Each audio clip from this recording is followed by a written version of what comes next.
नमस्कार बच्चों। कक्षा 3 के बच्चे आज मेरे साथ पाठ 3 पढ़ेंगे, मात्रा ज्ञानम। पाठ 3 मात्रा ज्ञानम। बच्चों, पाठ पढ़ने से पहले मैं आप लोगों को एक बार फिर से याद दिलाऊंगी, क्योंकि आप अभी बहुत छोटे हो। आप लोग संस्कृत पहली बार पढ़ रहे हो, तो आप लोगों को बहुत अच्छे से पाठ पढ़ने हैं, समझने हैं, उनको बार बार दोहराना है। दूसरी बात मैं आप लोगों से कहूँगी कि इस कोरोना महामारी के चलते आप लोगों को बिल्कुल भी जिद नहीं करनी है, घर में ही रहना है, सुरक्षित रहना है और घर पर बैठकर ही अपनी पढ़ाई करनी है।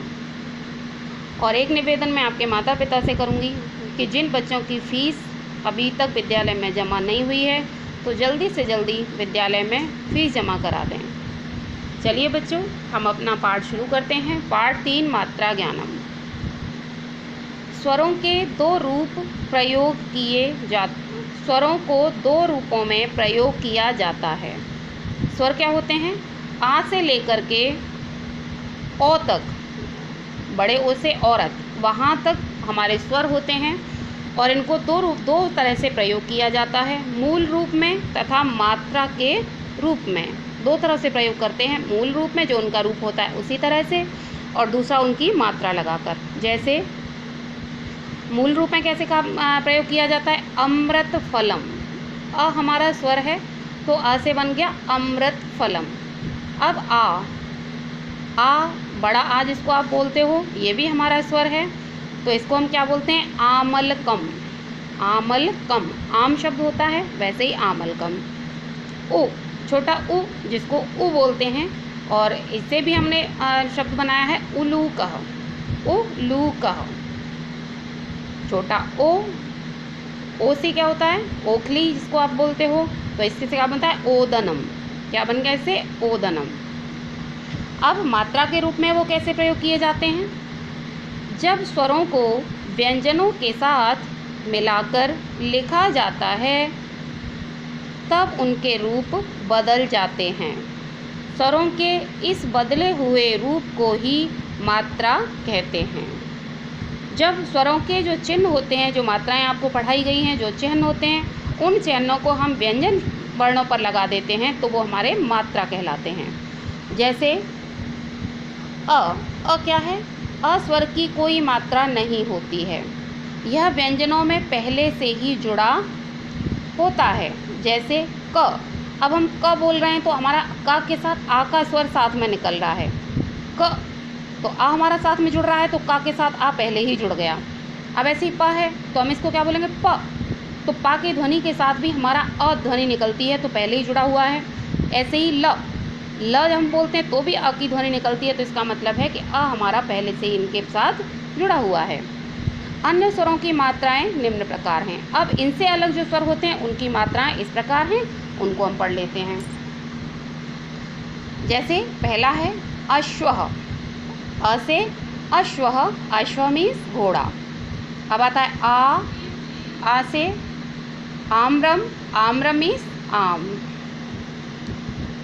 अब फिर फलम, फलम मीन्स फल, ये भी आ से ही है, और ये बड़े आ की मात्रा लगी हुई है। माला, माला मीन्स माला। अब ई, छोटी ई, इसको बोलते हैं ई, और इससे क्या पढ़ेंगे? इंदु। इंदु मीन्स चंद्रमा। और ये तो हमारा, इसके साथ तो हमारा स्वर पहले से ही जुड़ा हुआ है, और इसमें हमने स्वर की मात्रा लगा दी है, तो ये क्या हो गया? विडालह। छोटी की मात्रा इससे जुड़ गई, विडालह। तो विडाला मीन्स बिलाव या बिल्ली। अब बड़ी ई, बड़ी क्या? ईशिका। ईशिका मीन्स तीर, और मीनह मीन्स मछली। वहाँ पे बड़ी की मात्रा लगा दी, तो मीनह, मीनह मीन्स मछली। अब छोटा ऊ तथा बड़ा ऊ की मात्रा पढ़ते हैं। छोटा ऊ जैसे उष्ट्रह, पहले ही साथ में ऊ जुड़ा हुआ है, तो उष्ट्रह मीन्स ऊँट, और इसकी मात्रा हमने पा के साथ जोड़ दी, तो पुस्तकम। पुस्तकम मीन्स किताब। अब बड़ा ऊ साथ में जुड़ा हुआ है, पूर्णिका मीन्स अंगूठी, और बड़े ऊ की मात्रा जोड़ दी, तो मयूरः। मयूरः मीन्स मोर। अब ऋषि की मात्रा हम पढ़ते हैं। जैसे ऋषभ, ऋषभ ऋषि की मात्रा, तो यहाँ पढ़ेंगे ऋषभि। ऋषभि मीन्स गाय, और क के साथ हमने ऋषि की मात्रा जोड़ तो कृषकः। कृषकः मीन्स किसान। अब ये भी ऋषि की मात्राएं हैं। इसमें पितृणम, पितृणम मीन्स वाली मात्रा इसमें जुड़ी हुई है। और लृ, इसका कोई शब्द ऐसा नहीं बनता, इसलिए इसको मात्रा के साथ ऐसे ही छोड़ दिया। जैसे ल की कोई विशेष मात्रा या चिन्ह नहीं होता है, यह अपने मूल रूप में ही प्रयोग होता है, तो इसको हम ऐसे ही छोड़ दें, क्योंकि संस्कृत में ये शब्द, ये वर्ण अपने आप कहीं भी प्रयोग होता है और पूरा प्रयोग होता है। अब अगला आता है छोटी ए और बड़ी ए की मात्रा। इसको हम बोलते हैं ए और इसको बोलते हैं ऐ। अब ए की पढ़ेंगे। ए का मीन्स भेड़, और ए की मात्रा सा पे जोड़ दी तो सेवम। सेवम मीन्स सेव। ए, ऐरावत, ऐरावतः मीन्स हाथ, ऐरावत। और सैनिकः, ये मात्रा जोड़ दी, सैनिकः मीन्स सैनिक। अब मात्रा आती है छोटा ओ और बड़ा ओ की। तो छोटा ओ, ओकः, ओकः मीन्स घर, और ओ की मात्रा यहाँ जोड़ दी है तो कोकिला। कोकिला मीन्स कोयल। अब आती है बड़ी ओ। बड़ी ओ, ओशीरम। ओशीरम, ओशीरम मीन्स कुर्सी, और ओ की मात्रा यहाँ जोड़ दी है पादौ। पादौ मीन्स दो पैर। अंग, ये अंग। अंगुष्ठम, अंगुष्ठम मीन्स अंगूठा। अंगुष्ठम मीन्स क्या होता है? अंगूठा। और ये बच्चों जो बड़ी अंग होती है, इसके विसर्ग प्रयोग किए जाते हैं और ये ह स्वर के साथ बोले जाते हैं। तो यहाँ बोलते हैं कुंभकारः। कुंभकारः मीन्स कुम्हार। तो इस तरह से हमने ये ऋषि की मात्रा तक वर्ण पढ़ लिए हैं।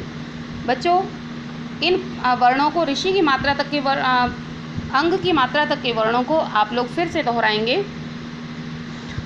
आ से लेकर के ऋषि की मात्रा तक के वर्ण मैंने आज आपको पढ़ाए हैं, और इनको आप फिर से दोहराएंगे। एक बार जो कुछ वर्ण और भी रह गए हैं, इनको और पढ़ लीजिएगा। जैसे अंग की मात्रा का ही है मंदिरम। मंदिरम मीन्स मंदिर। और चिल्लह, चिल्लह मीन्स चील। पदेन, पदेन मान से क्या होता है? जो र की मात्रा हम जोड़ते हैं। जैसे तक्रम, तक्रम मीन्स मट्ठा, और अगला र इस तरह से ऊपर से जब लगता है तो ये होता है पर्णम। ये ऊपर से लगा दिया तो ये हो गया पर्णम। पर्णम मीन्स पत्ता। तो बच्चों, आप लोगों ने ये जो जितने वर्ण मेरे साथ पढ़े हैं, छोटे आ से लेकर के, यहाँ से लेकर के, आप लोगों ने पूरे रेफ तक के र कहाँ कहाँ प्रयोग होता है और कैसे होता है, वहाँ तक आपने मेरे साथ पूरा पढ़ा है। इसको एक बार आप दोबारा से दोहराएंगे। उम्मीद करती हूँ अच्छी तरह से आप पढ़ेंगे, शब्दों को दोहराएंगे। तब तक के लिए घर में रहिए, सुरक्षित रहिए।